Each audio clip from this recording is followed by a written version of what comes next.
Ma'am साहब अबे ओए भिखारी, तेरी हिम्मत कैसे हुई मुझे टच करने की? मैम साहब मुझे ना बहुत तेज भूख लग रही है और कल से ना मैंने कुछ भी नहीं खाया है।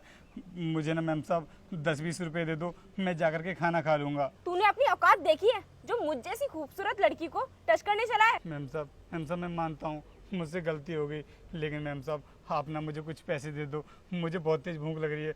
दे दो ना मैम साहब कुछ पैसे। मैं इतने दिनों से नौकरी के लिए ट्राई कर रही हूँ, लेकिन अभी तक मुझे नौकरी नहीं मिली है। ऐसे तैसे आज मैं इंटरव्यू देने के लिए जा रही हूँ और तूने मुझे यहाँ पर रोक लिया। क्या मैम साहब आप इस कंपनी में इंटरव्यू देने के लिए जा रही हो? मैम साहब मैं ना भगवान से प्रार्थना करूंगा कि आपकी नौकरी लग जाए, लेकिन मैम साहब आप ना मुझे कुछ पैसे दे दो। हाँ, तेरे कहने से मुझे इस कंपनी में नौकरी मिलेगी? बोल तो ऐसे रहा है जैसे इस कंपनी का मालिक तू ही हो। मैम साहब अगर आज आप मुझको पैसे दे दोगी ना तो एक गरीब की दुआ लगेगी और पक्का आपको नौकरी मिल जाएगी। पैसे ऐंठने का बहुत अच्छा तरीका ढूंढा है तूने। तुम जैसे गरीबों को ना मैं बहुत अच्छी तरीके से जानती हूँ। अब फालतू में मेरा टाइम वेस्ट मत कर, मुझे जाने दे।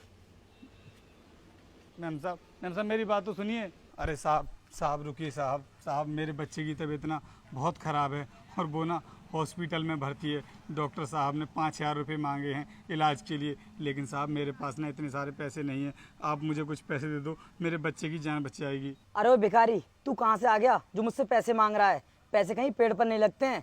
मेरे पास नहीं है तुझे पैसे देने के लिए, चल निकल यहाँ से। साहब ऐसा मत बोलिए साहब, मैं आपके आगे ना हाथ जोड़ता हूँ, प्लीज़ आप मेरी मदद कर दो, मेरे बच्चे की जान बच जाएगी, बस कुछ पैसे दे दो मुझे साहब। देख, तेरी बातों को सुनकर ना मुझे ये लग रहा है कि तू ना पक्का नाटक कर रहा है, और तेरा ये नाटक देखकर मैं तुझे पैसे दे दूं और तू उन पैसों से जाकर दारू पी ले। बोल, यही करना चाहता है ना तू? नहीं साहब, मैं आपसे झूठ नहीं बोल रहा हूँ, मैं शराब नहीं पीता हूँ। और साहब आपको मेरी बातों पर विश्वास नहीं हो रहा है ना,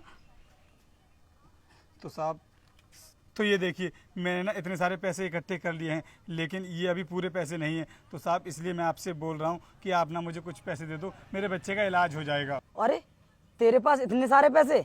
मुझे पक्का यकीन है तूने ये पैसे ना किसी की चोरी किए होंगे। चल मुझे दे। अरे साहब ये क्या कर रहे हैं आप? साहब मैंने ये पैसे किसी की चोरी नहीं किए हैं साहब मैंने लोगों से मांगे हैं, तब जाकर के मैं इतने सारे पैसे इकट्ठे कर पाया हूँ। साहब मेरे पैसे मुझे वापस कर दो साहब। झूठ मत बोल, ये पैसे तूने जरूर किसी की चोरी किए हैं, इसीलिए तेरे पास हैं। और बहाने मत बना, मैं तेरी एक भी बात नहीं सुनूंगा। और ये सभी पैसे ना अब तुझे नहीं मिलने वाले।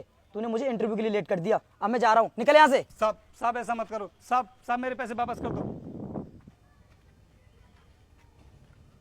अरे रुकिए साहब मैंने ना कल से कुछ भी नहीं खाया है, आप मुझे ना चलकर खाना खिलवा दीजिए, पास में ही ठेला है, मेरे पास ना पैसे नहीं है खाना खाने के लिए। अरे भैया, आप इतने अच्छे खासे हो, आप भीख क्यों मांगते हो? अरे अपना पेट भरने के लिए कुछ काम भी तो कर सकते हो। साहब मैं काम तो करना चाहता हूँ, लेकिन मुझे ना कोई काम नहीं मिल रहा है।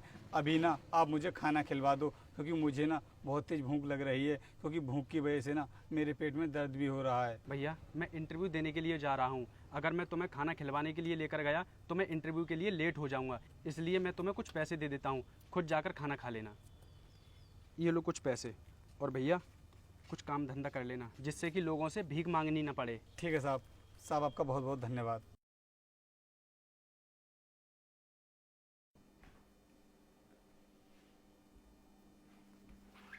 अरे तू तो वही भिखारी है ना जो तू सुबह कंपनी के गेट पर मुझसे भीख मांग रहा था, लेकिन तू बॉस की कुर्सी पर क्यों बैठ गया है? चलो उठ यहाँ से। अरे कंपनी के गेट पर तो मुझसे भी भीख मांग रहा था, लेकिन मैंने तो ना इसके सारे पैसे छीन लिए। और तुझे पता नहीं है क्या, इस कुर्सी पर इस कंपनी के मालिक ही बैठ सकते हैं, तेरे जैसे भिखारी नहीं। चुपचाप उठ जा यहाँ से, अगर उन्होंने तुझे इस कुर्सी पर बैठे हुए देख लिया ना तो तुझे धक्के मार के कंपनी से बाहर निकाल देंगे। बकवास बंद करो तुम दोनों अपनी। तुम दोनों ने जितनी बकवास करनी थी ना कर ली, लेकिन मैं तुम्हारे लिए बता दूं, मैं ना कोई भिखारी नहीं हूं जो मैं तुमसे भीख मांगूंगा। मैं इस कंपनी का मालिक हूं, समझ में आया तुम्हें? क्या तुम इस कंपनी के मालिक हो?